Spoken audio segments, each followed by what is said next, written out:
Arquitetura, antiguidades e memória. Acompanhe a nossa equipe numa visita ao Instituto Cauêpque, instalado num casarão de grande relevância arquitetônica para o centro de Florianópolis.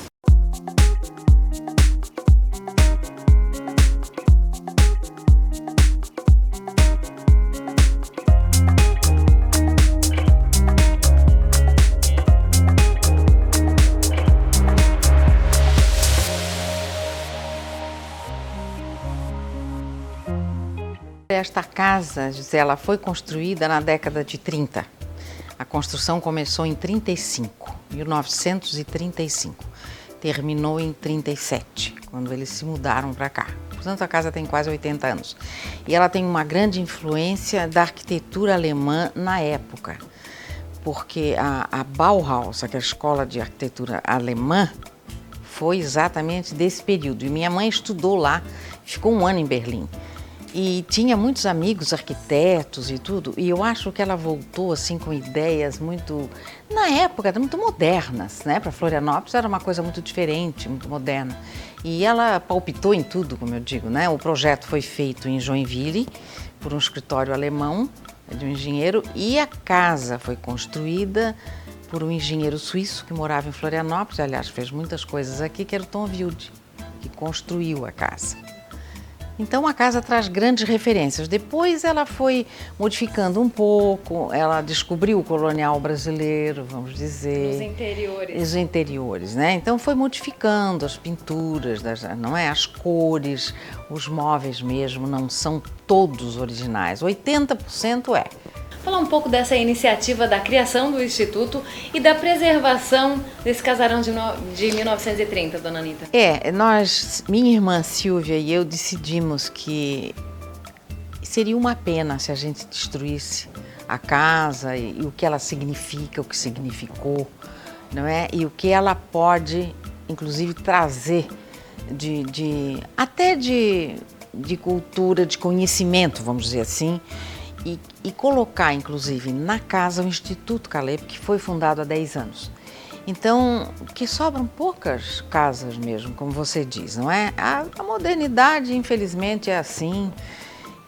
Mas Silvia e eu, a gente tinha muita consciência de que se eles guardaram tudo, porque minha mãe guardava tudo, os alemães são de guardar as coisas, então tinha coisas incríveis guardadas aqui. Tem material todo sobre a obra, sobre a construção da casa. Então a gente pensou, bom, se ela guardou tudo até hoje, por que nós vamos desprezar, não é? Então procuramos valorizar, restaurar e disponibilizar tudo que nós temos aqui ao público. Eu sempre digo que aqui nós temos 3 vertentes, 3 acervos.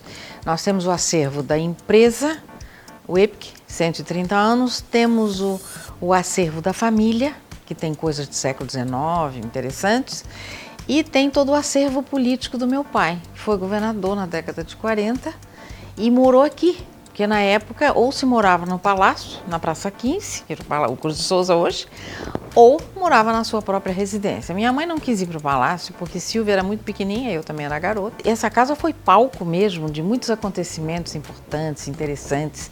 E eu vivi muito essa época, não é? Porque eu era mais velha, então eu ajudava a minha mãe. Quando ela recebia para jantares, para almoços aqui, eu gostava de participar. Eu já gostava de política naquela época, sabe?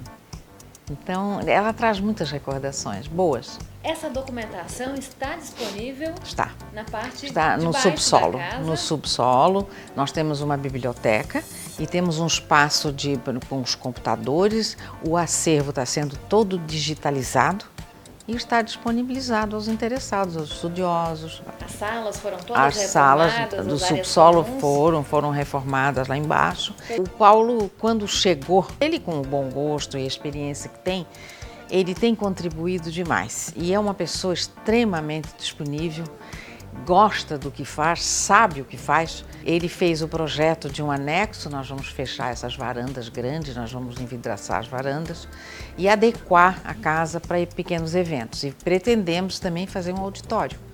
E o projeto todo é do Paulo Boabide e de alguns companheiros arquitetos que trabalham com ele. Aqui tem algumas peças garimpadas pela Dona Ruth e pela sua mãe. Tem esse espelho grande, ela comprou depois de alguns anos, enfim, ela foi incorporando, né, peças e tal do gosto dela e tal. E a escada também. E nessa escada ela manteve a galeria. Sim, Artistas exatamente, catarinenses. exatamente. Os artistas catarinenses estão na escada. Alguns nomes né? expostos aqui, dona. Tem Viquete, Tirelli das tapeçarias, nós temos o Rodrigo Dearo, o Martinho Dearo, Vera Sabina, Dona Loli, Eli Heil, Zumblick. Tem de tudo um pouco, sabe? Uma mistura maravilhosa. Chama atenção o piso da casa também, esse desenho do parquet. Esse é um parquet, é uma coisa assim interessantíssima esse trabalho. E tinha túneis de cupim embaixo deste piso. Então nós chamamos uma pessoa especializada, ele cuida do piso do TAC, do Museu Cruz e Souza, e ele passou mais de um ano, Gisela, aqui eu acho que quase uns 2 anos. O mesmo aconteceu nas paredes? Vocês Sim, trouxeram de sim, volta os tons trouxemos originais? os tons originais e trouxemos um casal de restauradores de São Paulo que restaurou o pouco que tinha de danificado, quase não tinha danificado, os papéis de parede, que são ingleses ainda, de 36, são originais. E eles então fizeram um restauro. Aqui vocês mantiveram também Sim, mobiliário? os tapetes são, por exemplo, da época, não é? Os tapetes ela já, 30. sim, do final da década de 30, o piano, que é um Steinway. Já um pouquinho mais austero, o escritório. O que tá escritório, logo na né, entrada que estava na da entrada da casa, que era branco.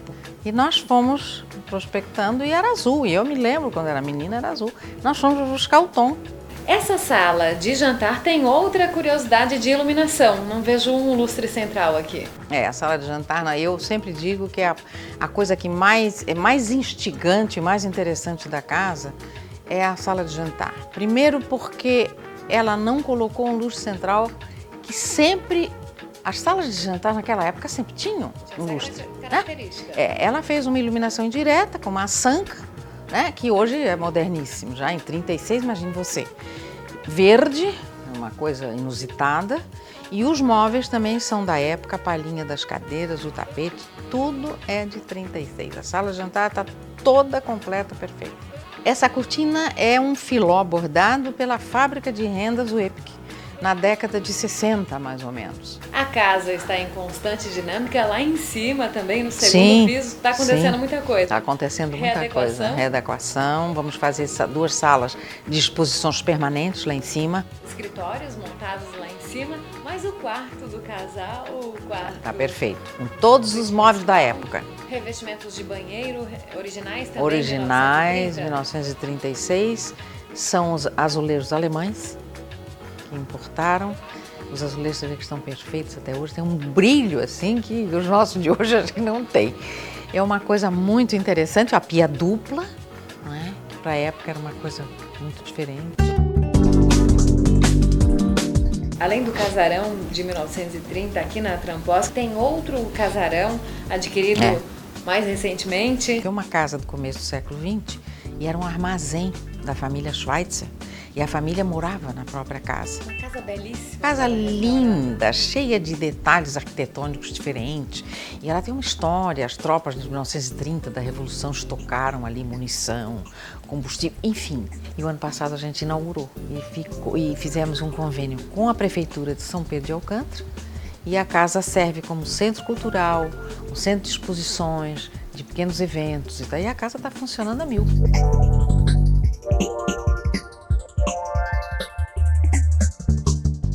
A senhora anda na contramão da especulação imobiliária? Eu acho que sim, completamente.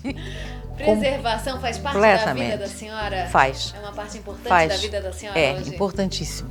Porque eu acho que quem não valoriza o seu passado não consegue visualizar bem o futuro.